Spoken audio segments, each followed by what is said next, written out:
Blog Talk Radio.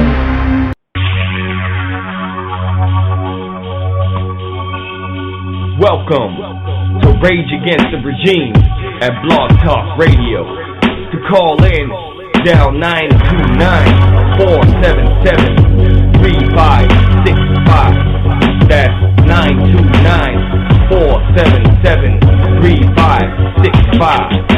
I was born in the land of the free, in the home of the brave. I'll bleed American blood until the end of my days. The red, white, and blue, these colors never fade. Rage against the regime.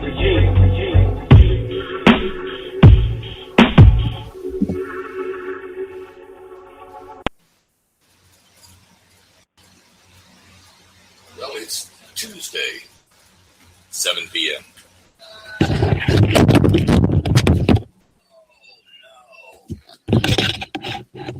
Where'd he go?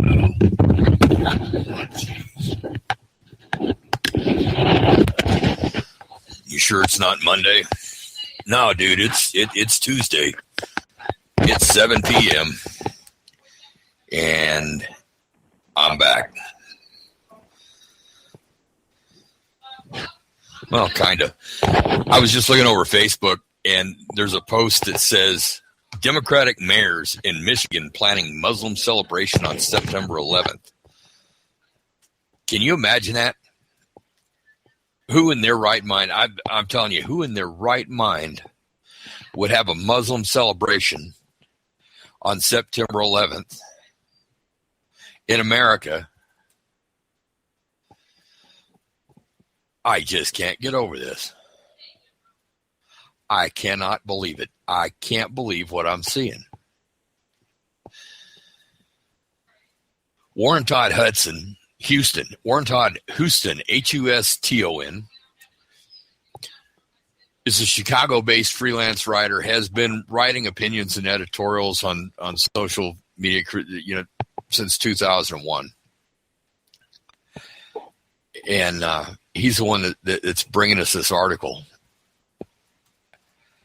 And I just can't believe it. Despite, he's quoting it. Despite that Ramadan ended in July, Lansing, Michigan Mayor Virgo Barreno and Nathan Triplett, Mayor of East Lansing, have announced that they will host a Ramadan celebration dinner on September 11th of this year. Ramadan's over, dude. It is what it is. You're celebrating us being attacked by the fucking Muslims. You sorry piece of excrement. You have no business doing something like that. I can't believe that.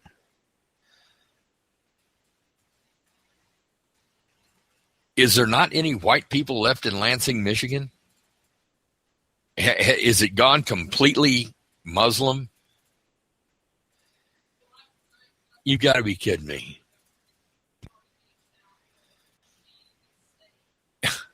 In an almost unbelievable act of callousness and dishonor to the victims, Mayor Berg Barreno and Nathan Triplett of Lansing and East Lansing, respectively, will host a dinner themed Hope, Not Hunger. The event's poster features an Islamic crescent and a skyline of a mosque-styled buildings.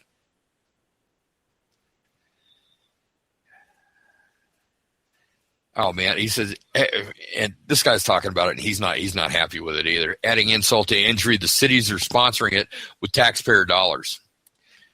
At a high school, a high school essay contest whose winners will be honored at the dinner and given prizes up to $500.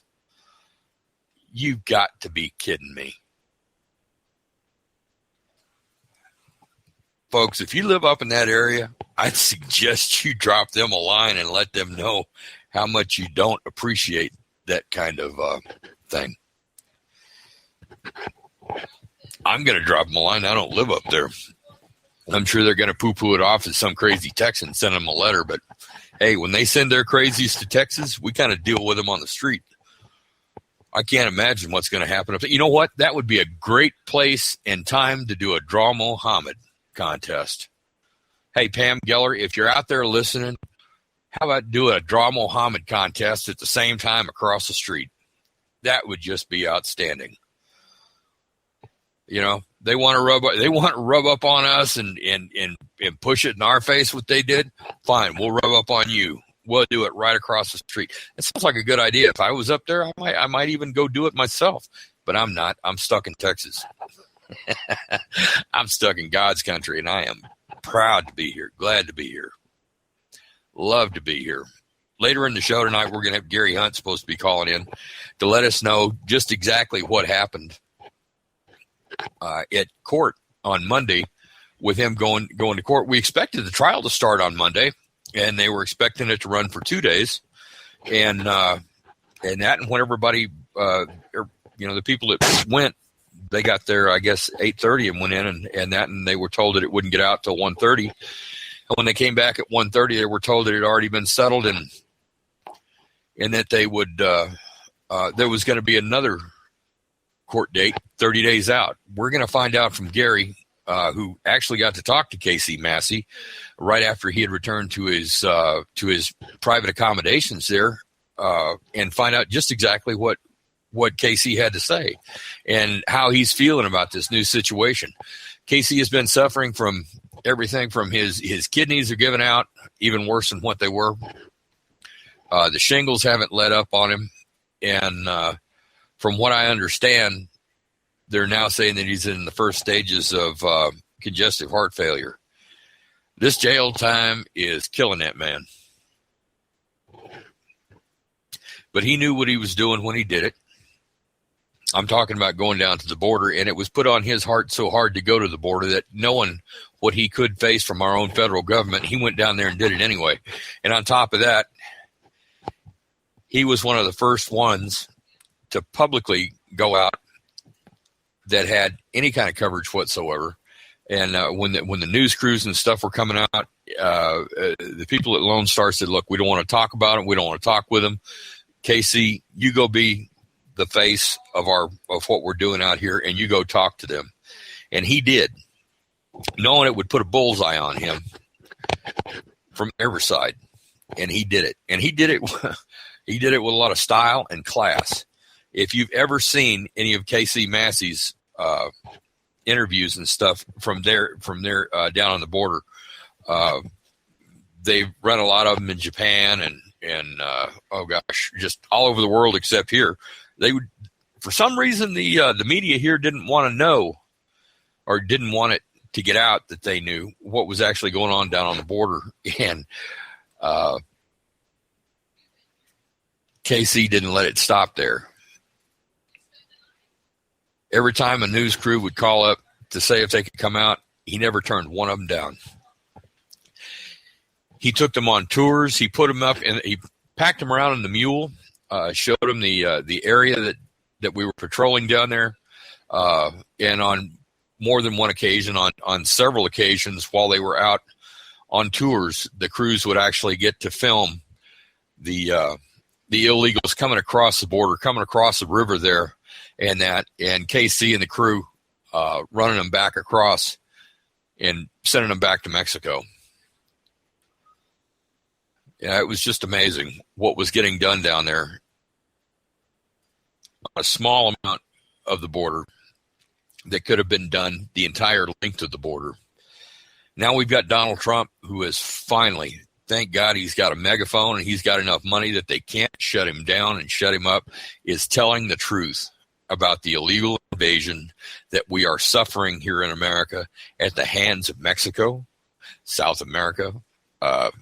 They're coming from everywhere. These people, there was Chinese, there was Vietnamese, there were people from all walks of life from all over the Far East that were getting through. Every time that they would get one that was what they called OTM other than Mexican, they would, and I'm talking about, Arab-looking folks. They would take them and they would hustle them off down to their offices and they would be moved out of there quickly, and there would be no record of them even coming through. And ICE would come in, pick them up, and they would go in. If they were doing them like they were doing the rest of the Mexicans that were coming across, they were taking them to another destination inside the country and turning them loose. It's nasty what they're doing down there. I got a caller at 956-802. I'm going to see if I can get you to come up. 956-802. You're on the air. Do it. Hello. Do it. Who's doing it? Nobody's doing it. They hung up. Okie doke. Well, they dropped out. I guess they'll drop back in when they get ready to. And until then, I'm going to keep running my head about Casey Massey and what he's facing down there, and then spending some time on Donald Trump. There was a Facebook thing that came up, and it was, if you could ask Ted Cruz one question, what would it be? And my one question for Mr. Cruz was, if he wasn't on the ticket with Donald Trump and they were running on two separate tickets, would he drop out to keep a Democrat from getting the presidency again? I don't know how he's going to answer the question. I don't know if they'll even answer the question. But that's what I was curious about. And I've got the same question for Mr. Trump. If Ted Cruz and Donald Trump are not running on the same ticket, would one or the other drop out of the race to keep a Democrat from winning? Would one of the two of them step back if they weren't on the same ticket and say, no, this is going to screw America. I'm here for America first. To hell with, as long as it's Ted and Ted looking at Cruz, as long as it's Trump getting in, I'm good with that. If they're not on the same ticket, would they bow out to save America? I want to believe in my heart they would, but I want to ask the question. I want it answered. Donald Trump's already said that he would not forego a third-party run if he didn't get the nomination.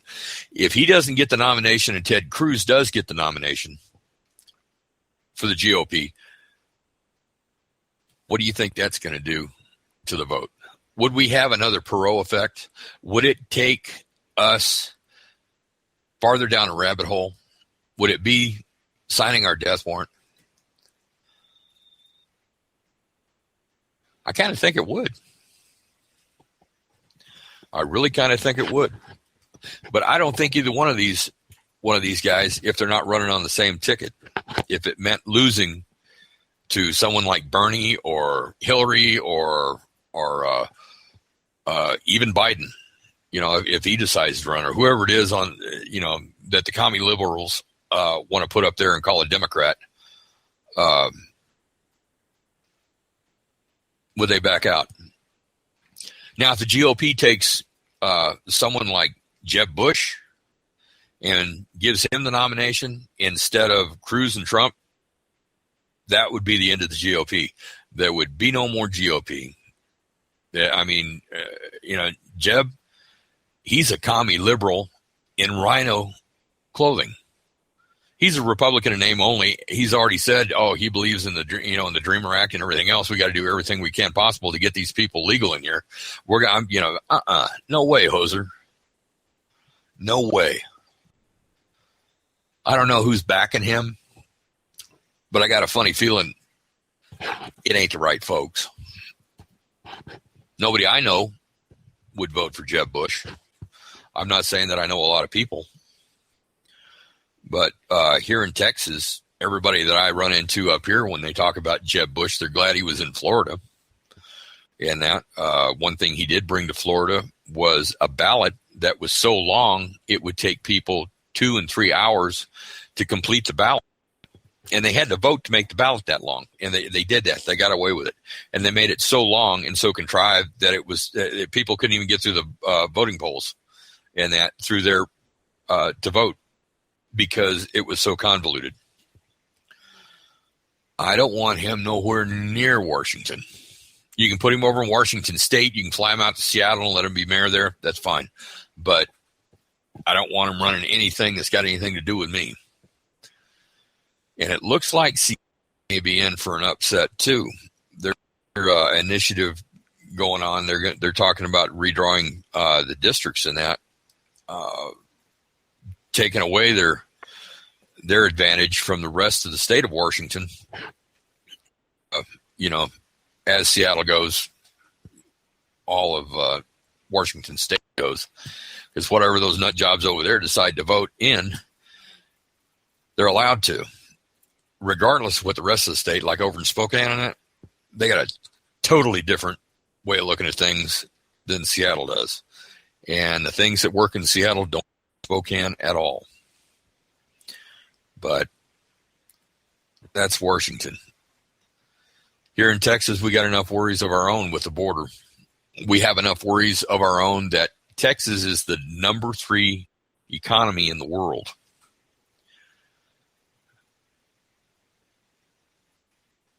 Not in the U.S., but in the world. We've got a border that's more of a sieve. It's not even a sieve has got some restraint. Our border, no restraint whatsoever. Our Border Patrol agents have been told, hands off, stand back, let them roll. That's it. Catholic churches in McAllen were on the local TV stations asking for donations so they could help send illegals by bus further into the heart of America.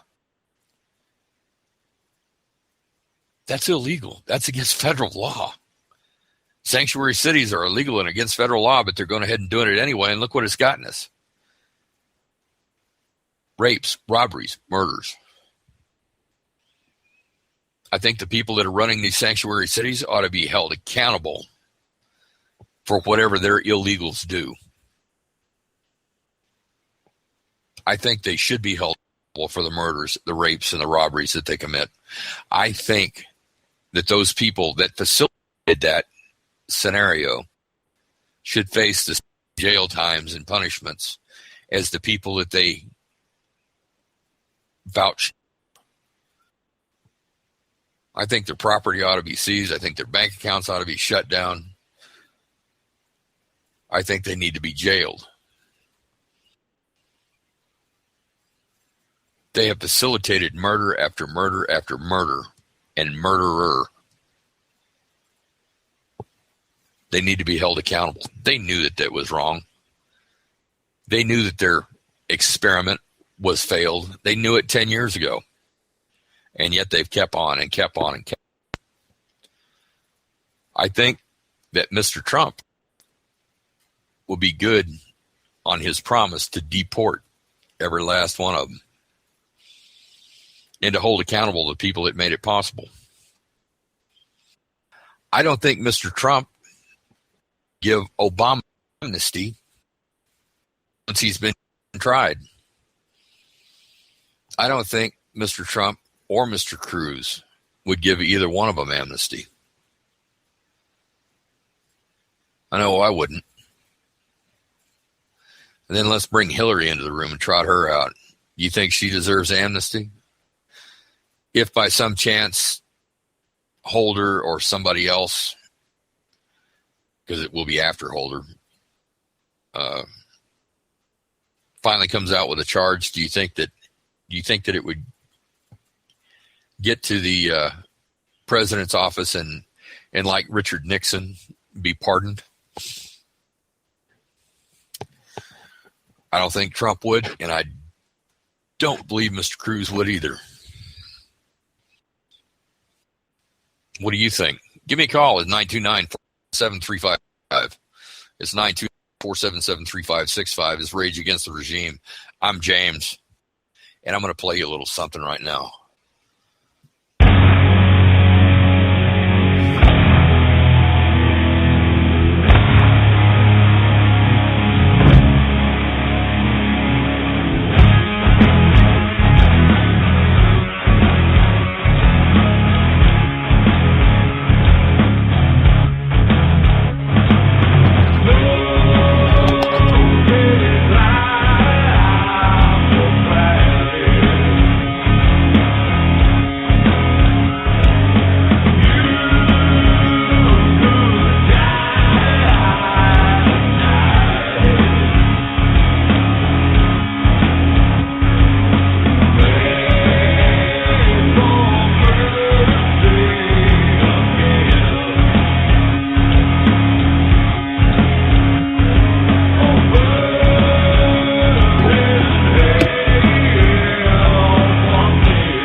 American people.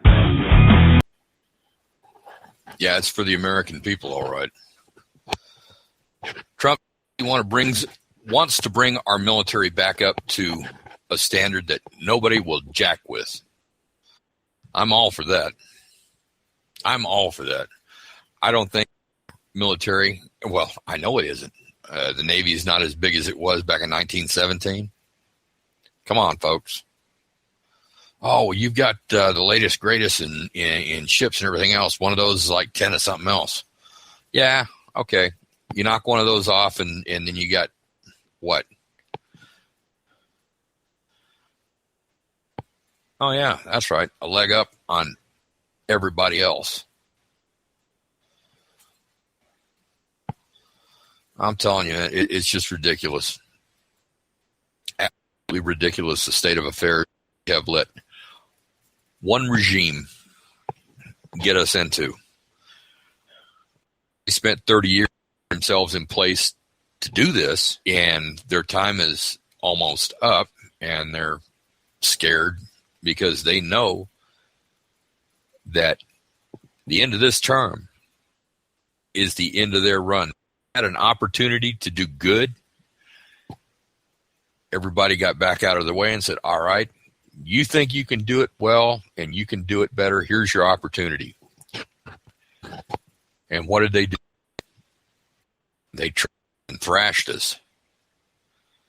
They made us the joke of the world. But then again, that's what happens in each and every one of their experiments. Look what happens to each and every major city that has a Democratic leadership. Chicago, Detroit. Now look at Michigan. You've got people there actually thinking it's okay to hold a up with Muslim benefit at taxpayers' expense on 9/11. Oh, I don't see what's wrong with that. If you don't see what's wrong with that, baby, you're part of the problem.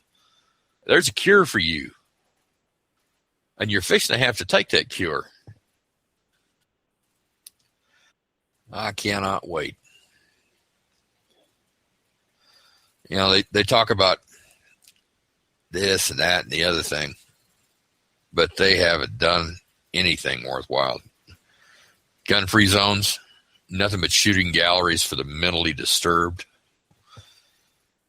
I'm glad that's coming to an end. Schools in Texas are now arming teachers and other folks inside the school. You're not going to get a free run in here anymore.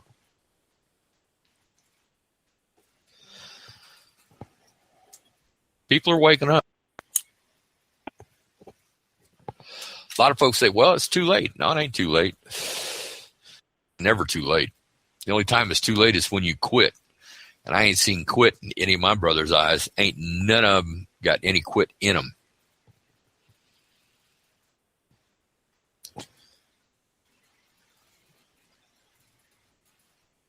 What do you think? Give me a call, 929-477-3565. 929-477-3565. We're waiting on Gary Hunt to get through with his dinner, so he'll call in and give us a heads up on KC Massey. And so we can find out what's up and what's next. There was a rumor going around that if he didn't plead guilty, that they were going to come after his wife and his father also. We're going to see if that rumor has any fact to it, has any basis to it.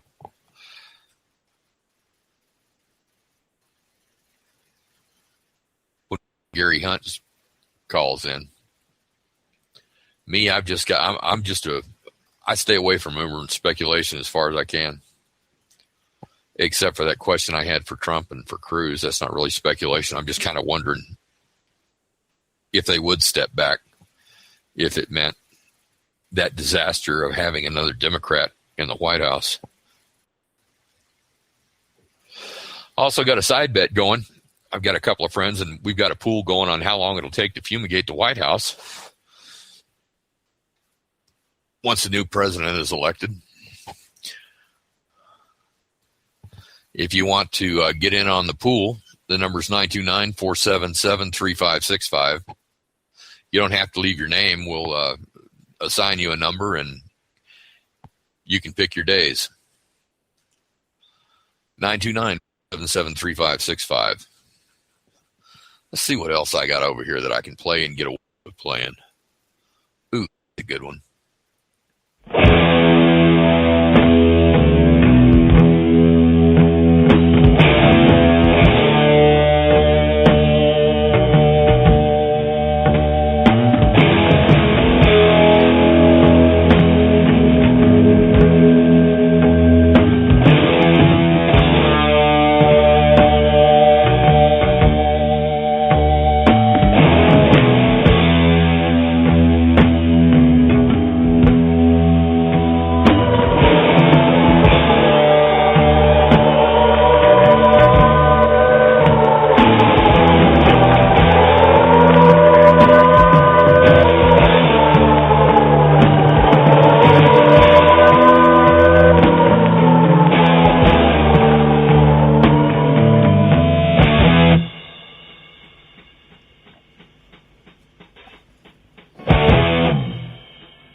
gathered in their masses, just like witches at black masses. Evil minds that plot destruction, sorcerer of death construction. In the fields the bodies burning, as the war machine keeps turning. Death and hatred to mankind, poisoning their brainwashed minds. Oh Lord, yeah.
in darkness world stops turning, ashes where the body's burning. No more war pigs have the power, and as God has struck the hour, day of judgment God is calling. On the knees the war pigs crawling, begging mercies for the sin. Satan laughing spreads his wings. Oh Lord, yeah.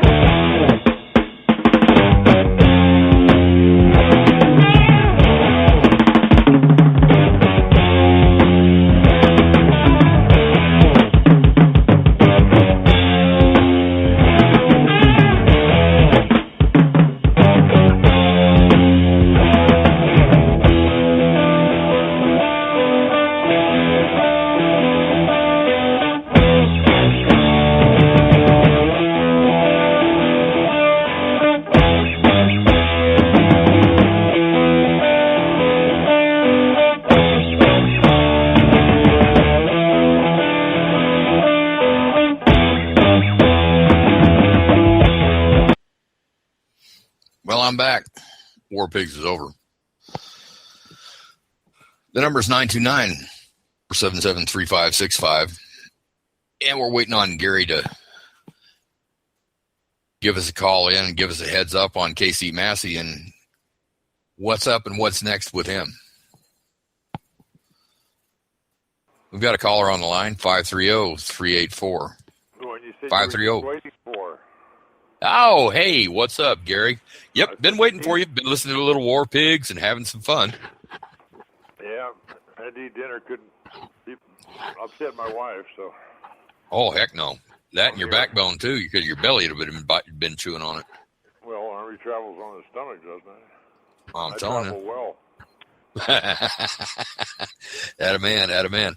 So you got to talk to Casey. Casey called you after he had gotten back to his accommodations. What did he have to say? Yesterday and then again today. We talk almost every day.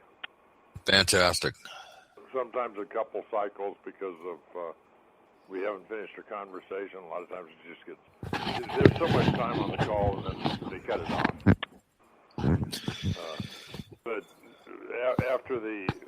yesterday, after the hearing, our conversation was cut off. There wasn't enough to justify another call, but basically he was kind of ecstatic. You know, he said, I think God's on my side. Now, today he made clarification of that he had Ed Seguinowicz, and that guy was worthless, and so by the luck of the draw, he should have gotten, I guess in the rotations, he should have gotten this female attorney, but she had family problems, so he ended up with Sorella, who's done an excellent job.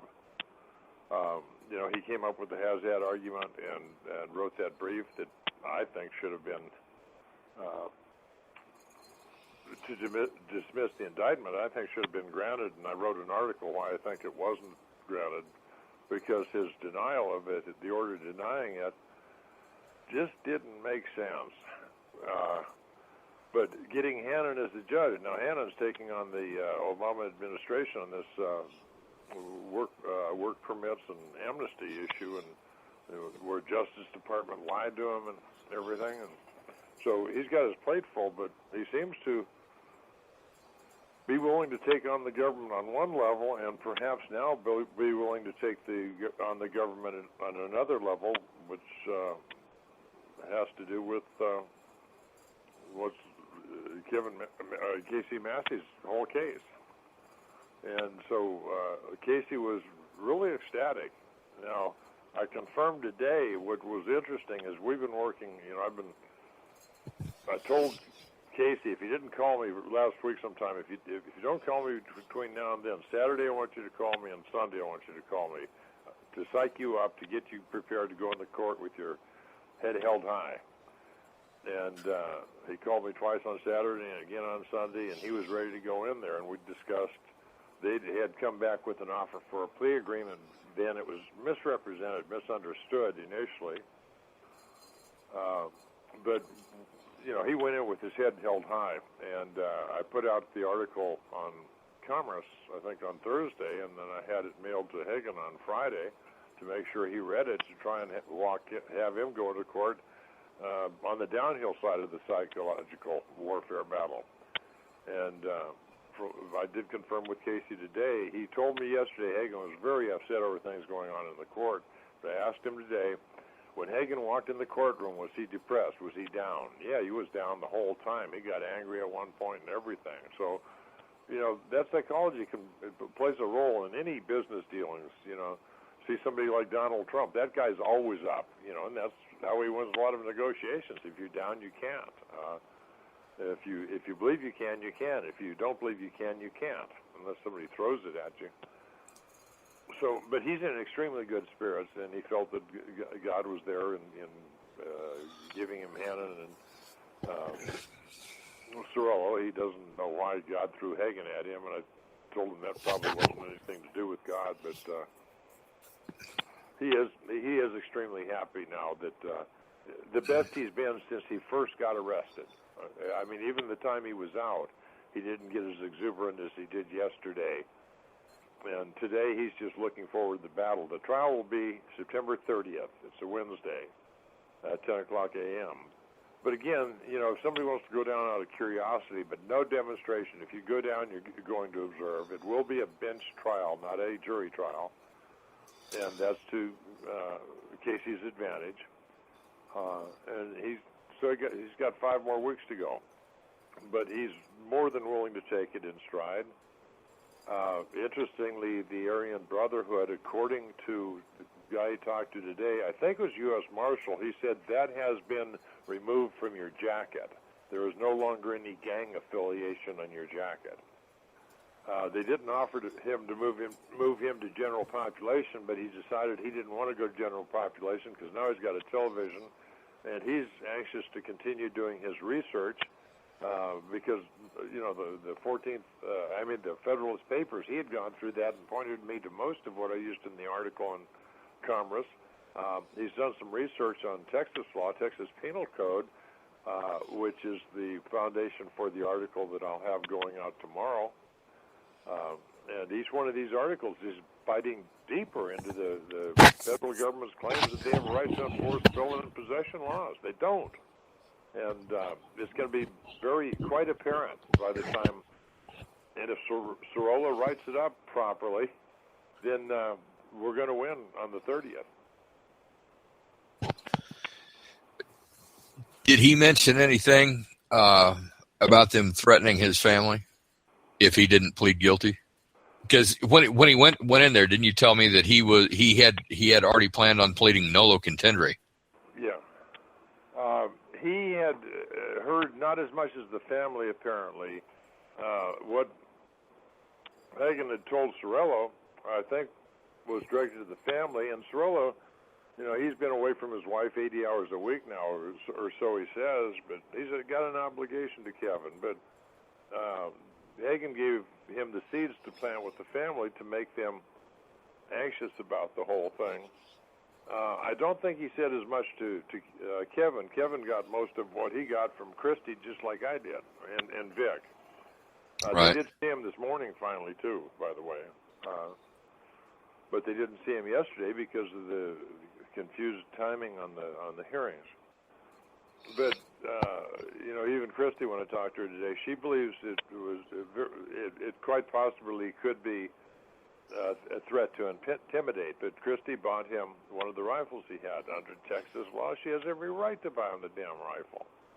Yes. Under federal law, no. And so the whole issue goes back to jurisdiction. Now, jurisdiction is what Judge Hannon really opened the door on, apparently, at the hearing yesterday, because Sorella had pointed out that Casey had been questioning the federal government's right to arrest him this whole time, jurisdiction, and that he had even done it when he had Ed Saginowitz as his lawyer, and he'd asked Sorella to do it, but Sorella's really never done anything directly on jurisdiction, challenging jurisdiction. So Casey said Hannah's ears kind of perked up, and he wants to hear this argument. And so Hagan said they've had every chance to put these motions in, and the judge says, I want to hear it, and there won't be any penalty for, I won't remove any of the points on sentencing, and that pissed Hagan off too, because he wanted to get more severe with him. So Hannon is truly interested in the jurisdictional issue, and if Sorella puts it together properly, and when his article comes out tomorrow, I think you'll get a better picture of what we're talking about. I don't want to go into detail on that right now. Oh, sure. But yeah, I know you like to have all your ducks in a row before you put it out there, because there's nothing worse than having somebody else come back over your work and say, "Well, you missed this," and you're such an exacting sort of person with your work that I understand why. Yeah, well, I like to think I seldom have a mistake. I've had one recently in the Arizona Misfits, but it's a minor one. Actually, well, just one yet. But so Kevin's really enthused about having a reward for the ordeal he's been put through by the government. You know, that there is all this pain and suffering he's gone through. If he gets something good out of the back end, dessert, so to speak, then it will have been worth the suffering. And that's where he is right now. And that's how sure he is going to win when Hannon against Hagan said, no, I want to hear these arguments. So that's where we stand now. But as far as the threats, you know, I've heard of people we know that Timothy's sister was threatened with some crime if she didn't testify against her brother. We know that Robert Beecher's daughter, Jessie, bought him a rifle for his birthday. That was one of the ones pictured in evidence. And so they threatened to go after Jessie, and that caused Robert Beecher to cave. That's linked in the pressure cooker article yesterday. I read that.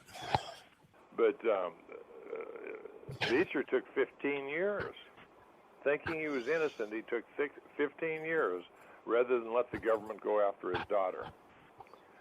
Whether they would have or not, I don't think they would have. I honestly don't. I think they don't have a strong enough case, and the sympathy would be against that. Somebody buys her father a rifle for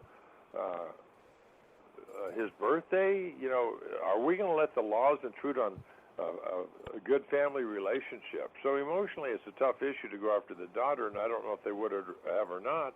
But that kind of thing led me to write the pressure cooker article. There's a different sort of pressure being put on Wolf up in Montana right now, and that's lack of communication. He's not able to communicate with me.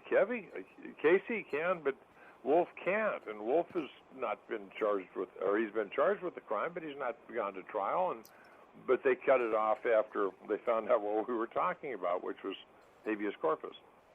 But I think the threats, like I said in the article, the threats are meant to intimidate, especially the family, the people outside, both fearing that perhaps a more serious sentence, a longer sentence, or maybe even impacting their lives even more than the loss of their loved one.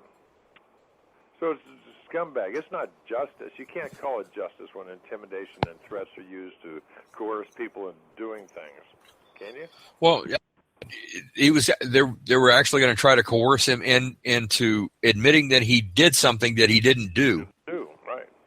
And that just, I mean, and who wouldn't do that? I'd do that for my kids. You damn straight I would. Is that justice? What, justice? No, hell no, it's not justice. And see which one's correct. That's justice. The Department of Justice is not justice anymore. It's beyond that. It's a game, and they go for the highest stakes. How many convictions can you get? Well, if you get enough, we'll move you up, give you a raise, move you up a level in the system.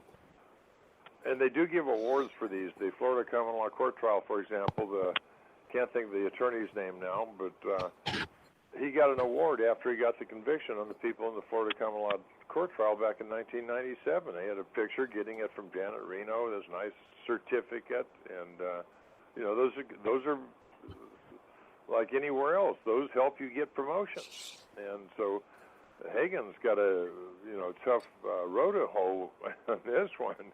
I don't think he's going to get a damn award, quite frankly. And I don't, quite frankly, I hope it kills his career. And I know he's listening right now or has somebody listening to this.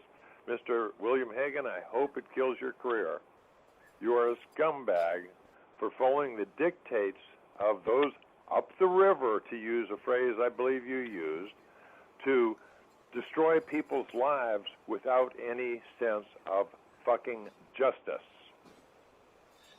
Okay, mark that. That was Gary Hunt speaking, Mr. Hagen, so there be no misunderstanding. Mr. Hagen, Mr. Hunt says you're a cocksucker. Oh, I'm sorry. He said scumbag. I did not say that. No, I mean, you didn't say cocksucker. You said scumbag. I don't know if cocks or not. I have no idea. And his sexual preference. His sexual preference is not really. Yeah, his sexual preference hasn't come up yet. I don't believe in name calling. I was telling the truth. I mean, let's make it abundantly clear. I don't believe in name calling. Occasionally I slipped. I called a guy a moron the other day after he called me a moron, but otherwise, the truth is, he is, for the sake of his job, he's willing to destroy families and lives. So, well, if KC had been running drugs or anything like that, if he had been doing something against the law, Oh, hell yes. That you'd see a little justification for coming after him like this, but for upholding the law and going and doing what the federal government wouldn't do, and when they don't do that, it's your obligation to do it. He was holding up to his obligation as an American, and they want to punish that? Where's the justice in that? It seems that if there's a law and the people are willing to apprehend people that are in violation of the law, the government should applaud them rather than go after them and try and punish them. And especially when the government refuses to enforce the laws. In fact, Ted Cruz was talking about that the other day in one of his in a hearing, when I forgot who he had up there, but he was asking about why don't you enforce the laws? And that's the problem with our system. The executive branch of government, the legislative branch makes the laws, the executive branch enforces the laws. The problem is in 1946, the legislative branch created a fourth branch of government called the administrative branch, and they gave them the freedom to pass unconstitutional rules, not laws, rules.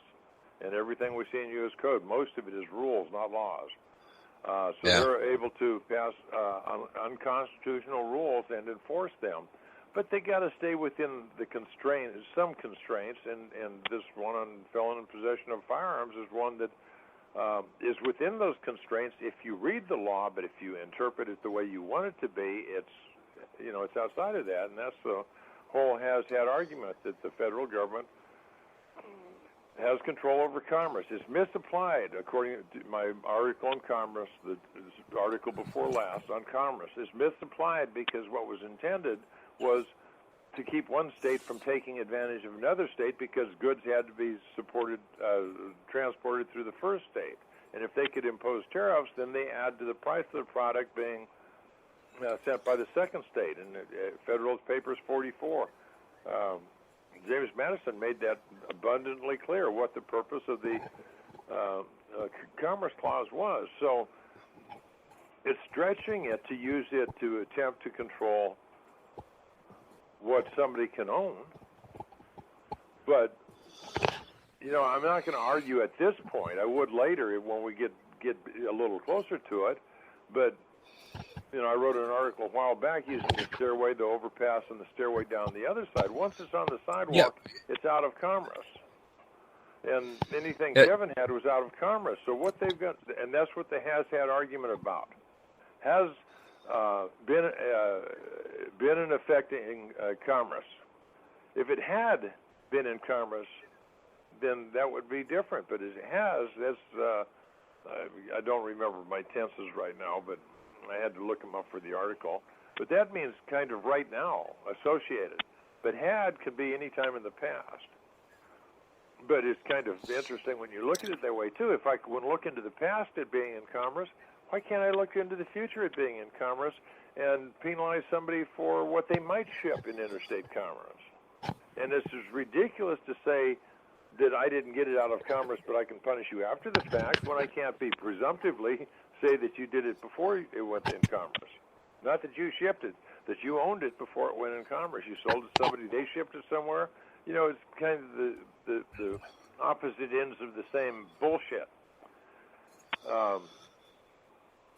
So if it affects only commerce, that's one thing. Now, the next thing is the clash of laws, that Texas has laws that are made by the Texas legislature, the representatives of the people of Texas. This says that 5 years after the total completion of your punishment for a crime, you have the right to possess firearms. Now, I got to back up on the commerce one, because in a when Hagan and Massey met, Hagan told Massey, when he was talking, Casey was talking about, you know, it's not associated with commerce, and Hagan told him that, well, you're down there on the border where people are going through international commerce. I didn't know smuggling was commerce, but, you know, I guess this is a new one. Usually commerce is something that's legal and that you can tax or put tariffs or duties on, but I think we're just giving these people money and free airline tickets and things like that when they come across. But that's the law not being enforced. So he tried to associate commerce with smuggling and illegal entry into this country, which is Hagan did that. Which is absurd, and that's why I wrote the commerce article. It was based on that conversation. And see, Hagan gives me the material to write. You know, he gives me the seeds. All you got to do is plant them and make them grow. I mean, that was kind of absurd for him to even suggest that the illegals crossing the Rio Grande down there is commerce. Well, the only one making any money off it are the cartels. So, well, you know, we're not getting any money off of that. Well, there's people who work for the federal welfare agencies that give them plane tickets and find them housing and all that. They probably got $100,000 a year jobs. So don't think it's only the cartels. But, yeah, let's look at it this way. Somebody leaves, say, Honduras, and they pay $5,000 to get up to Mexico. They get up here to Mexico, and they got to pay another $3,000 to get across the border, and they might get raped in the process, have all the things stolen and all that. So you got $8,000 getting up to the border, and you're broke. If you had any money, they probably stole it from you on the other side of the border. And then, but they know the reward when they get up here is the plane ride, the motel, better health care than the veterans get. You know, there's the inducement right there. But it's not commerce by a long shot, and it is making money for the cartels and their friends that are charging $3,000 to $5,000 to get in the system of, let's call it an underground railroad into the United States.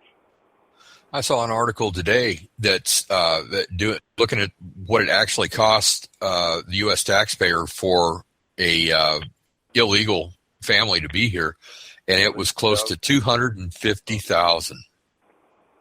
Well, $250,000 a year. People got upset when Trump came out and said it might cost $200 million to build that fence. I think it was $200 million, maybe it was $2 billion. I don't remember, but anyway, I did the math on it, and it came out to $20,000. If we assume 10 million illegals, that would be 20,000 illegals, $20,000 in illegal. We give them that much each year. Oh, easily. A family of 3 or 4. Easily. So, to get rid of the problem by paying $20,000 to get them back where they belong is nothing. It's just when you accumulate it like that, it has this appearance. But that's I want to say this about Trump. I'm going to start calling them what they are. These un-Americans that are citizens of this country, because they're not. You have an allegiance to your country if you're a citizen of a country. Exactly. You're supposed to have an allegiance, and when these people say that, oh, anybody can come across the border, anybody can get married, all this other shit, burn the flag. They should be removed from this fucking country. If it was 200 years ago, they would have been kicked out. The Tories left during the Revolution. A lot of people because they were un-American. They were un-American. They didn't believe in what they wanted a king. They loved old King George. They wanted to be a subject, wanted to be subjugated, and they did not have it in their mentality to be free. They just couldn't fathom it. Back in the 50s, we had a guy named McCarthy that had the House Committee on Un-American Activities, and he was absolutely right. He was taking away the authority. Some of them even left the country, but otherwise they were just blackballed.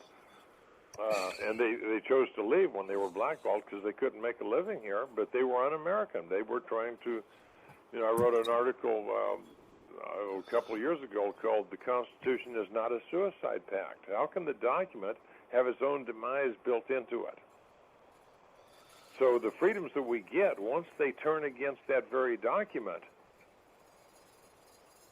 that document can no longer support them unless it is a suicide pact rather than the creation of a government. That's not what it was intended to be. It had, you know what? Of a government. That was his purpose, to create a government. That's the charter for the government. And it did not have its demise built into it with all the freedoms. It has worked fine for over 230 years. And I'll go with about 80 years until the Civil War, but the decline has been rather gradual since then. But it's been a slippery slope. It is. The Civil War changed it. Reconstruction. The first really blatant violation of the Constitution by Congress was the admission of West Virginia as a state, because the Constitution very specifically requires that if a state is made, a new state is made from parts of a state or parts of two states, it can only be done so with the consent of the legislature of the state or states that are giving up their pieces. And that's exactly what happened with Virginia, because they gave up everything to the Pacific Ocean into the Northwest ordinances. Other states gave up, Massachusetts. Maine used to be part of Massachusetts, but it was with the consent of the legislatures. Vermont and New York had to consent. Both states had to consent for the creation of Vermont. So the practice in the early part of our heritage was there, but in 1861, Virginia did not give their consent to the creation of West Virginia. So that's a blatant violation of the uncreatively rationalizing out of the Constitution. In fact, just a second, let me read it. I may be wrong. I don't think I am, but Article 4, Section...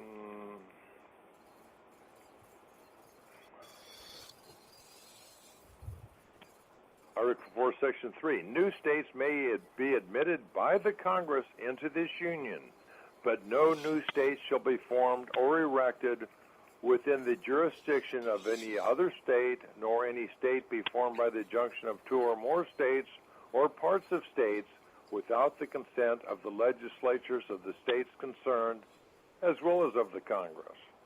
And, Virginia... So how did they get it done? Well, they just did it. But like I say, that's the first real breach of the Constitution. So there was a foundation laid for, if you got the balls to do it, you can do it back then. And right. We've got Obama expanding on it now. Now, understand, too, that Lincoln never thought there was a war going on. He was putting down insurrection. He was trying to retain the Union, and he wanted to retain it whole. Now, he died. Johnson was weak. And so we ended up with Reconstruction, which was turning the South upside down. The KKK is a direct result of that, because the Freedmen's Bureau, the military governors, and all these people were down on the white people, and ridiculous going around shooting white people. And so the KKK was formed to, discourage that sort of activity. But it was abysmal, and even into the 1930s, a lot of the census in the South, parts of the South, rather than by counties and cities, was by military districts still, even as late as the 1930s. So those military districts from Reconstruction were carried all, at least the boundaries were carried all the way in, another 70, 80 years. But that's when the things started changing, was after the Civil War, the 14th Amendment. Look at the debate going on now, and if you read the good point discussions that were had by Congress, I posted one the other day. Let me see if I can find it real quick. It's very clear, but people want to change the wording of felon in possession laws. They want to change the wording of whatever suits them to change the wording of. Well, like we were talking about the other day, a driver's license. Yeah. What's a driver? Holy smokes.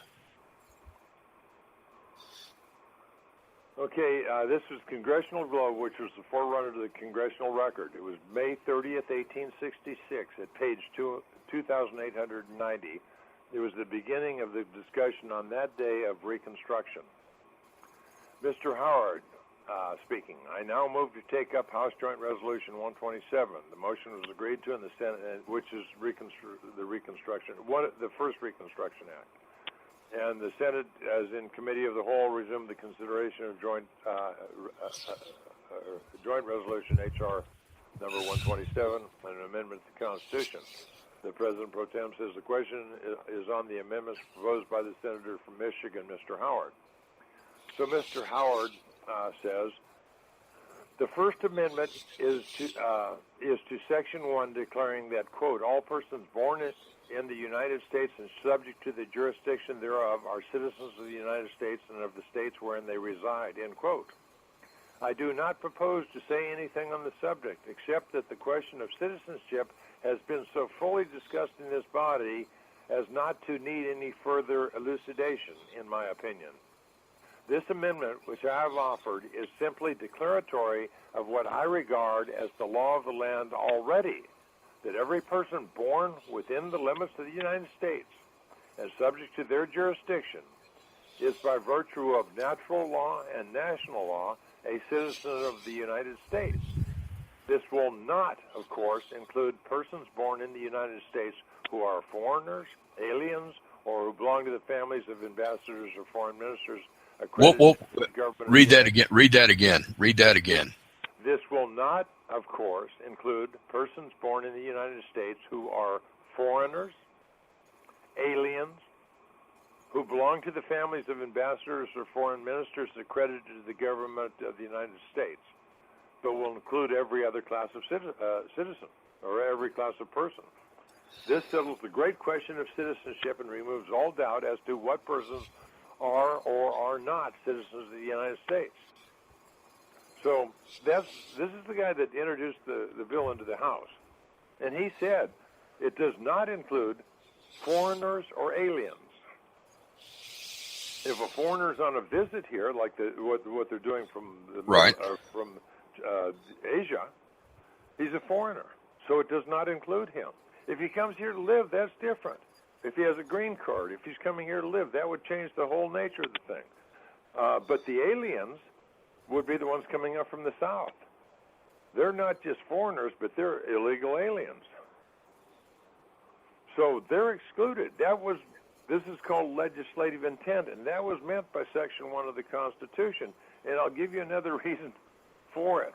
Because if the way that people want to construe it now, that first part, let me read it again. All persons born in the United States and subject to the jurisdiction thereof are citizens of the United States and of the states wherein they reside.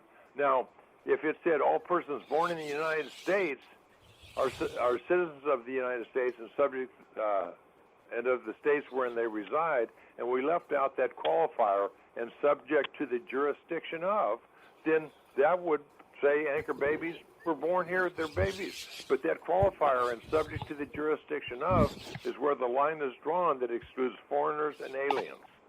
They wouldn't need that phrase, subject to the jurisdiction thereof, if they intended what people are trying to tell us they intended. So there is no such thing as an anchor baby. What? There's no such thing as an anchor baby then. I mean, they are that. They're a millstone around our neck, but they're not American citizens. They're anchor babies, but they're not citizens, right? Call them anchor babies, call them pickaninnies. Who cares what you call them? They're not citizens. That was so abundantly clear, and that's the first part of the message on May 30th, 1866. And Donald Trump is bringing this back and slapping them in the face with it. And they are, holy smokes. See, that's called legislative intent, and it's used in court quite often. And when this gets to the court, it's got to rule this way because nobody can dispute it. But like I say, they would not have put the qualifier and subject to the jurisdiction thereof if they wanted anchor babies. So they did not intend anchor babies because that would have been all persons born in the United States are citizens.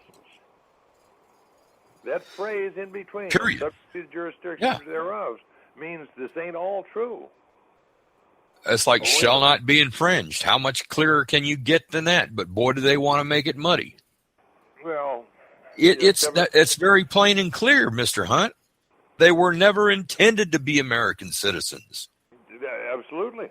And, people say, well, this has been true for 150 years. Bullshit. I can't find where it's true. And when they talk about young Wu or whatever his name is, that guy was born here of parents who were here. They came over, I don't know if they were voluntary or not, but they lived here and worked here, and he was born here. And the question was when he wanted to go back to China or Japan, where he was from, I think it was China, the question of his citizenship came up, and it was ruled he was a citizen according to the 14th Amendment. But he was not a foreigner, and he was not an alien. His parents were here legally. So they were subject to the jurisdiction thereof. So, when they bring up that Yuck-Woo, whatever that case is, I read that before. That in the study of state citizenship, that was one that everybody reads. And so I read it, 20, 25 years ago. There's no question that that's not on point to what we're talking about when we talk about anchor babies. And it hasn't been going on 150 years. I think it really started somewhere around 1985. I'm not sure. I haven't researched. Right. When was the last push? I don't know if it was a Bush that did it. Amnesty. It was about 1985. That's when they it. changed all the rules. If you've been illegally in this country at least 5 years, then you're not illegal anymore, and we'll give you amnesty. But if you only been illegal 4.5 years, if you only robbed 4/5 of a bank, then you're guilty. But if you rob the whole bank, man, you're not guilty. That was absurd. And it was, I think that was 1985 or thereabouts, and I think that's when we started hearing about the anchor babies. I think that's when it comes into my consciousness. I mean, remember it being coming into a common, thing that we talk around the house, an anchor baby. It was like wetbacks and everything else. Well, two wetbacks in America. What are two wetbacks in America that, have a kid? You got an anchor baby, and then what do you got? Well, you've got an American citizen and two wetback parents that, well, what are you going to do? Leave the kid here and send the parents home? You got to keep the family together. Yeah, you're supposed to keep the family together. Send them all back to where the hell they came from. They don't belong here. Well, Eisenhower did it in the 50s. Damn sure did. Just to give you an example too, it was about 1981. A friend of mine was from Jamaica, but he wasn't a citizen yet, and so he could not get another surveyor from Jamaica over here. I was a professional land surveyor, had my own business. And Clive, my friend, was a very good friend. We used to drink scotch until 4 o'clock in the morning, go to work at 6 the next day. Woohoo! We'd kill a fifth of scotch overnight. Man, I was a heavy drinker then. But we both performed our jobs quite well. But this guy, Robert Scott,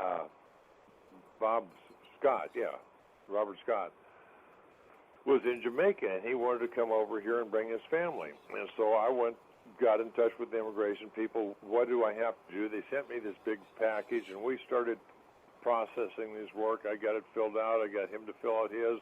I proved. Now, you had to be educated or have skills, and they had quotas from countries. Right. This is pre-1985. And so we filled out this paperwork, submitted it. I got his certificates from the 3 or 4 different schools.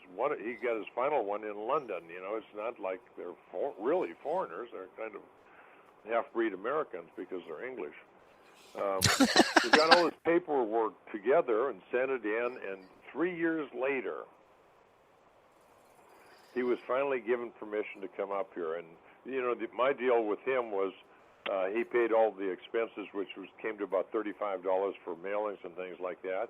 And then when he got up here, he had to work for me for 6 months because I had to sponsor him. But, you know, after 6 months, you know, he found a better job, he can go. But that was, let's call it show that he had to work for me for 6 months. Because, you know, I had to sponsor him to come up to work for me. I mean, that was the rule. Well, that was the criteria, and he met the criteria, so you didn't do anything. Right, and I told him you have to work for me at least 6 months, and here's what the salary's going to be, and then at the end of 6 months you can decide if you want to look for another job or not. I mean, we were really above board, but I put a minimum of 6 months for the effort I was putting in to get the benefits of his services, as well as to learn surveying from him as he understood it. So, you know, it was a practical approach on my part and on his.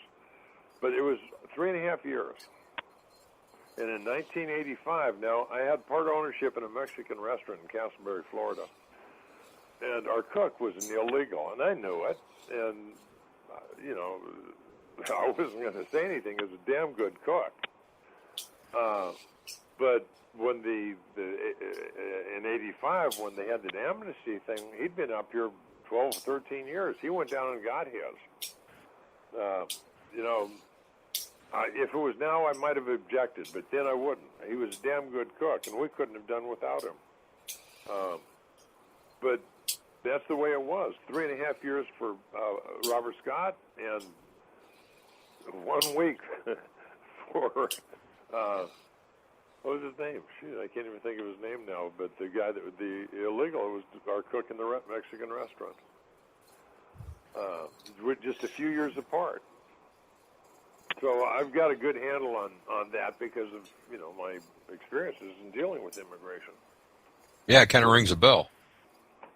So, you know, it seems like the whole now government. Everybody says, well, these are commies and all this. Well, maybe they are, but more than anything, I wrote an article a while back. What happens when you turn Congress over to the market forces? It's based on a true event, and I looked at two sides: what the guy said and what the people that didn't like the guy said. And I took what agreed between the two of them and put it together. And we're talking an Indian tribe who has a casino concession on a river, spending $30 million to get Congress to say no other tribe can put a floating gambling concession on the river. $30 million. So, you know, this guy kept a bunch of it out for himself, but he went off and paid the congressman. And generally, something small like that, congressmen from, say, North Carolina, if the congressman from North Carolina say, we want this, no other state is going to fucking object, especially if it's not going to cost the federal government any money. And even if it's going to cost them some money, it's kind of a trade-off. We'll give your state $15 million, but we're a little bigger than you, and we want $18 million. So there's that going on, too. But the money Plus goes some of to the tax concessions. What? Plus some of the taxing and all that stuff. I'm sure they had that split out real nice. Yeah, and well, another article, it's kind of misleading because the subject came up over taxes. There's another article on the blog called Green Mail, Fair Tax or No Tax. If you look at that, there's a table in there. It's from 2005, but it shows how much money came from each state through taxes. That would include corporate income, personal income, to the federal government. And how much money went back to that same state. Now, we're talking about billions to hundreds of billions of dollars going from states and back too. But for the most part, the government throws in an additional roughly $2.5 billion to go back to the states. But they tax the states, they take the money, and then they set up these programs like Common Core, like cops got to do what the feds want them to do, and that was laid out in 1994 in the Crime Control Act, which is on my webpage, but is not in the blog. the Crime Control Act of 1994. It was the Cops on the Street one, where when they receive this money from the federal government, now they're bound forever to Department of Justice and the rules they put on there. Just like Common Core is education. So the money comes back.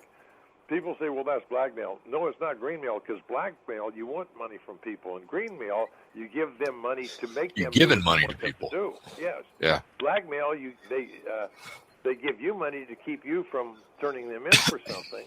But in greenmail, you give them money so that they'll do what you want them to do. So it's a little different. So I call it greenmail. I have for years. It's just that's the first time I wrote an article on it, because I wonder if Hagen's getting green mail. no, Hagen wouldn't. He's a federal judge. He's got a job. Now, the state... No. I'm not talking about Hannon. I'm talking about Hagen, the prosecutor. Oh, Hagen. No, he doesn't. He doesn't get green mail. He gets a paycheck as DOJ. I don't think he would get green mail. Most of the green mail goes back to the state government, the cities, the counties, and the state. You're in Texas. Look into how much money one of the universities up there gave to, what was that program? I'll get that information to you sometime. I don't know where a university gives away tens of millions of dollars to SEIU or something like that. What is that, SEIU? The fucking employees union. Oh. You know, the one that Veratus guy went after and got them to. He took the girl in, and she's a prostitute. He's the pimp, and they're going to help them get free federal money. No, I hadn't heard that one. I don't think it's a joke either, but tell it to me. Not. No, he did it. She went in as a pimp. She was dressed that way. She talked that way. She chewed gum the whole time, and he was supposed to be the pimp, and they wanted to get startup money for the business. And this, maybe it's not SEIU. It's one of those damn stupid organizations that you hear about from time to time that don't seem to be very American, but they get tens of millions of dollars a year from the federal government. Kind of like Planned Parenthood. Yeah, well, theirs is going to be curtailed pretty drastically, I think. But yes, like that. Now, that money going to Planned Parenthood would be going there, but they also give it to cities, counties. Every school in this country is funded by the federal government. They've got the what do they call them, satellite schools or something like that. They're still getting federal money, and they're still bound by the federal dictates on what can be taught, which resulted at this point in Common Core. And they don't learn history anymore because they've got to learn how to pass that test after 12 years to prove that they learned something, and that something they learned is how to pass the fucking test. Anything else that would be useful in life, tough shit. And the federal government buys that allegiance. Now, a lot of schools will push and throw some history in along with this other garbage, but the criteria for the money is all predicated on what the federal government wants, like Common Core and sex education and